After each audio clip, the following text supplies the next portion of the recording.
questions. But first I'd like to say welcome to you here in Ahoy. My name is Koos, I'm your host this afternoon. And welcome to all the people who are joining us online in our online press conference. You're all able to ask the questions you want to ask. And if you are sitting online watching us, go in the chat, ask your question, and we'll receive it immediately in the iPad, and we do our best to answer as many as possible questions. So we are very glad to have you all here. Are you ready to start? After we answer the question, there's a possibility to make some photographs over there. So let's introduce the Ukrainian delegation of the Eurovision Song Contest here in Rotterdam. Let's open up to Ukraine.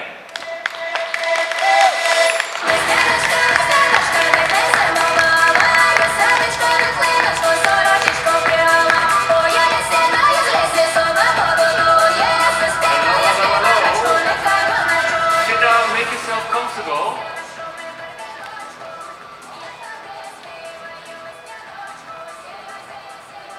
So how are you doing? Okay. Yeah, I think more than just okay. I think we're doing just amazing because after the first rehearsal it was just pure emotions, you know? Yes. Adrenaline in our blood in high level. Sorry, can you repeat? Adrenaline in our blood. Tell me all about that adrenaline, because I can imagine when you enter that huge stage, what then happened with you? Well, actually, we're thinking about we want to have those stages in years and years more. But still, it's sometimes you have so much emotions that you can't describe that in words, you know. So it's it's just amazing. So we like to think that everybody does his or her own part, so everything goes according to the clock, and everything goes smoothly, and just nothing to worry about. Yeah, I was impressed by by your performance. A lot of things happening on stage. Yeah, what's the story of the staging? Oh, actually, that's a quite interesting story. Our song Shum is based on the folk ritual dance. Yeah, and we try to recreate part of this dance on stage. So basically, we have a raft, and we use this raft to travel from the past to the future. So it's like a combination of ancient rituals. Ukrainian tradition. Yeah, ancient Ukrainian traditions and modern cyberpunk. Wow. And how happy were you with the rehearsals when you saw the videos afterwards? it's like that. I think that it's amazing video. We will change it a little bit, but I think that it's amazing. And do you want to share what you'd like to change? Well, actually, there are some minor changes regarding just technical stuff. Yeah.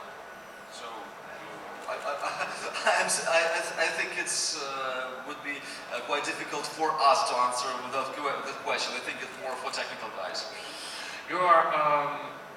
There are not many countries who sing in their own language. You choose to sing Ukrainian language. Why? Because we are from Ukraine and we love Ukraine, and we need to say to all the world that in Ukraine we have language, we have our culture, and we love it so much. And ми хочемо цим поділитись. So actually, we want to show our music and our culture to the world. So I think Ukrainian music deserves to be heard, and so that's why we're doing this. Yeah, and what means Shum? Well, actually, Shum is spirit of the forest. yeah. So it's a little bit deeper into Ukrainian mythology. So it's a spirit of the forest, but literally it translates as noise. So it's a play of words. So we're making noise with Shum. Okay. Are you ready for some questions? We have lots of viewers online. You see the camera over there with the red lights there. You can wave to them because they're sitting at their workplace or at their home. And I will have a question from you, from all the way from Australia. The people are watching over there. I read, it's from Eurovision, Australia. I read you use all sorts of instruments in your music, including even the Australian didgeridoo. What do you think of the didgeridoo and how easy is it to play? Is it true that you really use the didgeridoo? Yes. Oh wow! We have a song with didgeridoo, and in Ukraine we have an instrument like trombita. Ah. Yeah, so we have an instrument a little bit similar to Australian didgeridoo, actually. And actually we try to work with many authentic instruments, basically Ukrainian ones, and didgeridoo also. Still, in our Ukrainian traditions, we have so many instruments we can play, and that's why we have Igor. I think it's more. It's simply to say what instruments he cannot play, because he can play anything, you know. Did you play a lot of instruments in this song? Maybe 2 instruments. This is Sibylka, Ukrainian. But when we filmed our video with live on tape, okay, sorry my English. When we filmed our video, Igor plays in contrabass and in guitar, and Igor can play for all instruments in this world, I think. Yeah? Maybe.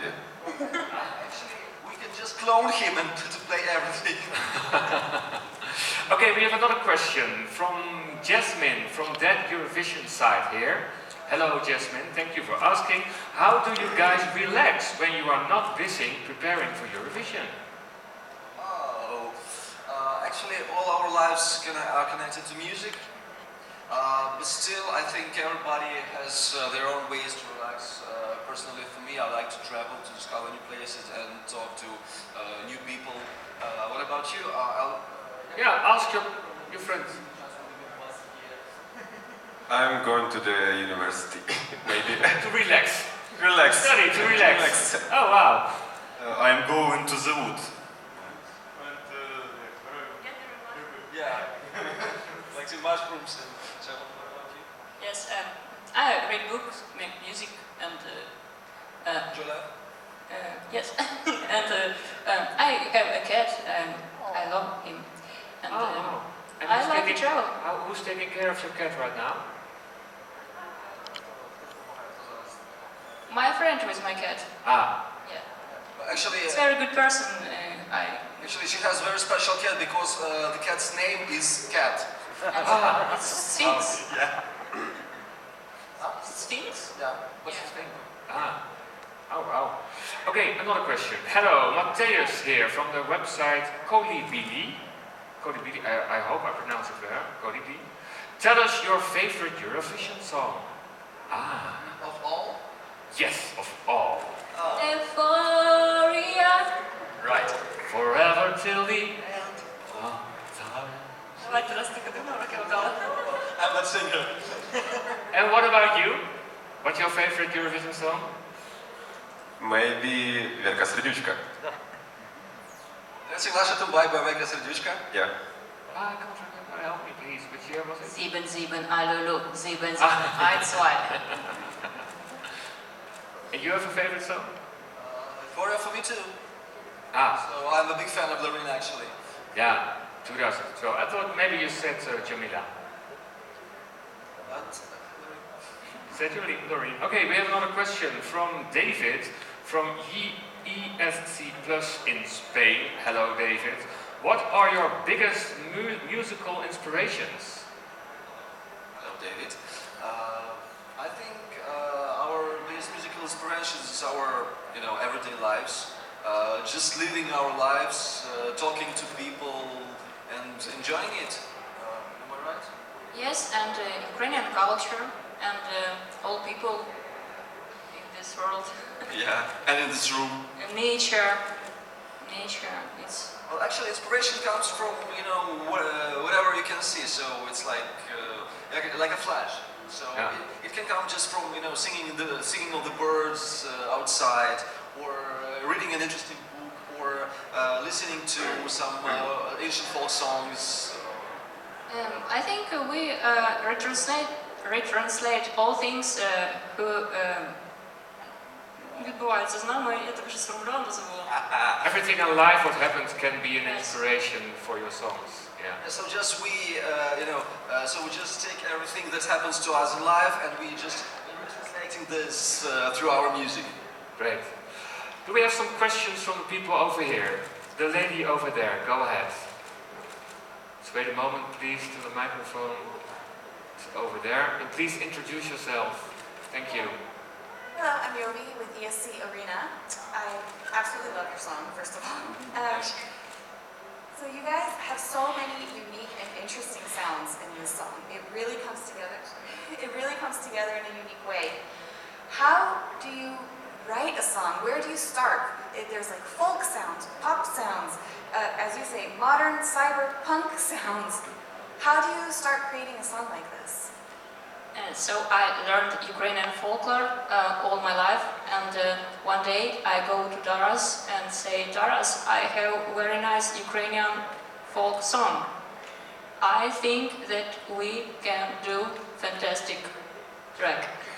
Well, actually, there is no magic formula for writing songs in our band, so it just happens naturally. So sometimes, as Kate said, she brings some parts of some vocal part, a lyrical part, and we do something with it. Sometimes we have some beautiful piece of music we want to do a song from, and Kate writes lyrics to it.